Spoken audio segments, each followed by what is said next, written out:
Γεια σας. Καλώς ήλθατε και πάλι στο κανάλι μας. Σήμερα θα μιλήσουμε για τον Θεό της βλακείας, τον γάρ των ηλιθείων απείρων γένεθλα. Άπειρη η γενιά των ηλιθείων, Σιμωνίδης ο Κύος. Έχουν γραφτεί και υποθεί πολλά για την ανθρώπινη βλακεία. Εχειρίδια, οδηγοί, αναλύσεις προσπάθησαν να εξηγήσουν την ανθρώπινη ηλιθιότητα από την αρχαιότητα μέχρι σήμερα. Οι προγονείς μας είχαν δώσει σε μία θεότητα, έναν δαίμονα, όλη την ευθύνη της βλακείας που επισκέπτεται τον άνθρωπο και τον καθιστά ανήμπορο να ισορροπήσει την νόηση προς όφελός του. Δύο πράγματα είναι άπειρα: το σύμπαν και η ανθρώπινη βλακεία. Δεν είμαι όμως τόσο βέβαιος για το πρώτο. 2.500 χρόνια πριν, οι αρχαίοι Έλληνες αντιμετώπιζαν επίσης με δέος την ανθρώπινη βλακεία. Για το λόγο αυτό είχαν ορίσει και Θεό που επέβλεπε αυτό το ανθρώπινο χαρακτηριστικό. Ήταν ένας δαίμονας κατώτερης μορφής θεότητος, ο Κοάλεμος. Ο Κοάλεμος είναι το πνεύμα της ηλιθιότητας, ο Θεός της βλακείας. Στην αρχαία ελληνική μυθολογία, με το όνομα Κοάλεμος, ήταν γνωστός ένας δαίμονας, ο οποίος χαρακτηριζόταν ως αιματοπότης, απαιτητικός και ηλίθιος.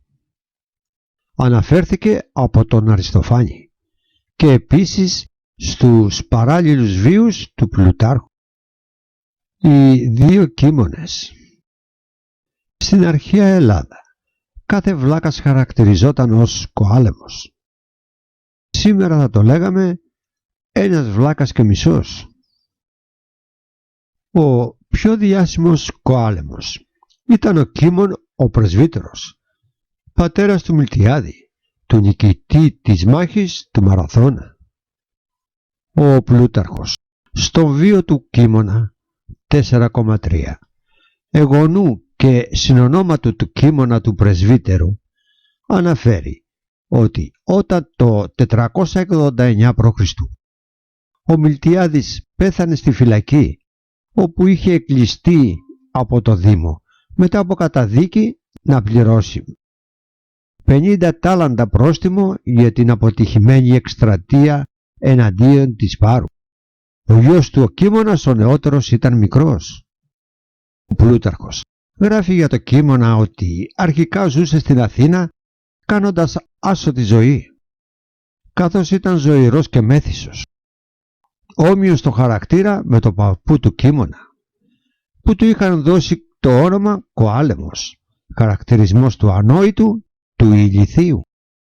Ο Πλούταρχος επισημαίνει ότι καθώς ο συνονόματος παππούς του ήταν γνωστός βλάκας και είχε το παρατσούκλι Κοάλεμος, οι Αθηναίοι πίστευαν ότι ο γονός του είχε πάρει από εκείνον. Αριστοφάνης. Αυτός, ένας άνδρας, είχε το κακό όνομα ότι ήταν διαλυμένος και δοσύλλογος και ότι κυνηγά το παππού του Κίμωνα, ο οποίος, λένε, λόγω της απλότητάς του ονομαζόταν Κοάλεμος, ο ηλίθιος. Ο Κίμων του στη Αγόρα ή Κίμων ο Κοάλεμος. Ο Κίμων του στη Αγόρα ή ο Κίμων ο Κοάλεμος, έκτος αιώνας π.Χ. ήταν αρχαίος Έλληνας διοργανωτής ιππικών αγώνων και Ολυμπιονίκης με καταγωγή από την Αθήνα, ο οποίος στέκε 3 φορές νικητής στο αγώνισμα του Τέθρυπου κατά τους 61ους 531 π.Χ., 602 532 π.Χ. και 63ους 528 π.Χ. Ολυμπιακούς αγώνες της αρχαιότητας. Η οικογένειά του άνοικε στην αθηναϊκή φυλή των Φυλαειδών. και ο ίδιος παρέλαβε τη διοίκηση της Αθηναϊκής Απικίας στην Καλύπολη από τον Μιλτιάδη το πρεσβύτερο, ο οποίος ήταν ο θετός αδελφός του πατέρα του Κίμωνα στη Σαγόρα. Γιος του Κίμωνα ήταν ο Αθηναίος στρατηγός Μιλτιάδης, στρατηγός της μάχης του Μαραθώνα κατά τους Περσικούς πολέμους, ενώ ο εγγονός του ήταν ο διάσημος Αθηναίος πολιτικός Κίμων ο Μιλτιάδου. Λίγα χρόνια αργότερα ο Κίμων ο νεότερος τους διέψευσε με το πιο θεαματικό τρόπο. Υπήρξε ένας από τους κορυφαίους στρατηγούς πολιτικούς της Αθήνας και κέρδισε σημαντικές νίκες κατά των Περσών. Υπό τη διοίκηση του Κίμωνα η Αθήνα έγινε κυρίαρχη δύναμη όχι μόνο στην Ελλάδα αλλά και στην Ανατολική Μεσόγειο. Ευτυχώς που τελικά το παιδί είχε πάρει από τον πατέρα του και όχι από τον παππού του. Ο Αριστοφάνης με το όνομα Κάβαλη ήταν γνωστή μια ομάδα από δαίμονες που άνοικαν στην ακολουθία του θεού Διονύσου. Ο Αριστοφάνης του Ιππίης, στίχη 221, αναφέρει ότι ο θεός της βλακείας ήταν επίσης αιματοπότης και απαιτητικός. Είναι πολύ πιθανό ο δαίμονας αυτός να έχει κάποια σχέση με τους κοβάλους, δαίμονες της ακολουθίας του θεού Διονύσου, αναφερόμενους από τον Αριστοφάνη. Ελάτε, κάντε παράκληση και προσφέρετε μία σποδή στο Κοάλεμο, τον θεό της βλακείας, και φροντίστε να πολεμήσετε δυναμικά. Η λέξη κόβαλη έδωσε το όνομά της στο χημικό στοιχείο ύλης κοβάλτιο εξαιτίας των τοξικών ορυκτών του. Υπάρχει και η θεωρία ότι ο Κοάλεμος ίσως ήταν ο γιος της θεάς Νύκτας, που σύμφωνα με την ελληνική μυθολογία ήταν η προσωποποίηση της Νύκτας. Σύμφωνα με τη θεογονία του Ησιώδου, η θεά Νύκτα, Νύξ των αρχαίων Ελλήνων, ήταν κόρη του Χάους και αδελφή του Ερεύους.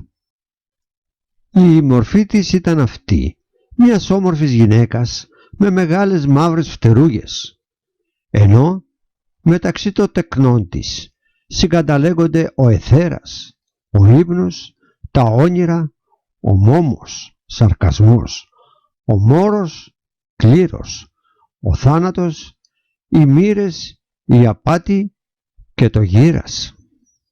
Πιο ενδιαφέρον όμως ο αναζητητής έβρισκε το γεγονός ως τέκνο της νύκτας λογιζόταν και η ημέρα.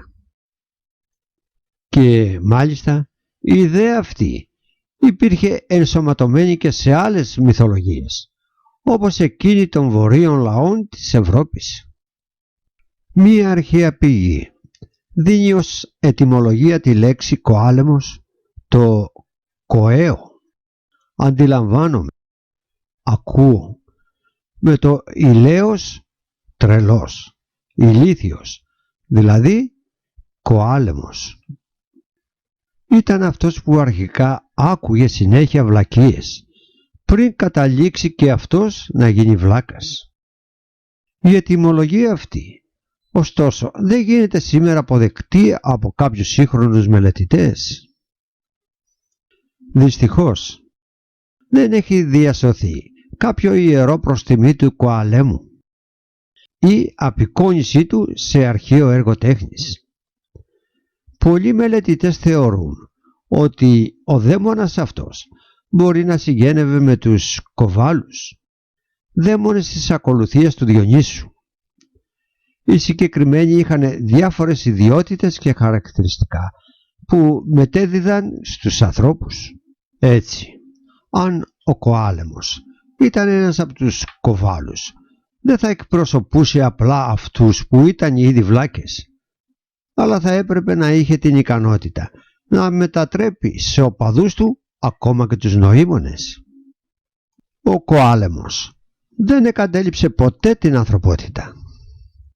Δεν χρειαζόταν να κτιστούν ναοί, ούτε να αφιερωθούν γιορτές προς τιμή του, γιατί ο άνθρωπος το τιμά συνεχώς μέσα από τις πράξεις ανοησίας. Έτσι βλέπουμε πως ουδέποτε ξεχάστηκε αυτός ο Θεός. Συνεχίζει να κρατά τα πρωτεία και το ανθρώπινο γένος είναι πραγματικά δεμένο μαζί του. Ευχαριστούμε που μας παρακολουθήσατε. Εάν σας άρεσε αυτό το βίντεο, κάντε εγγραφή.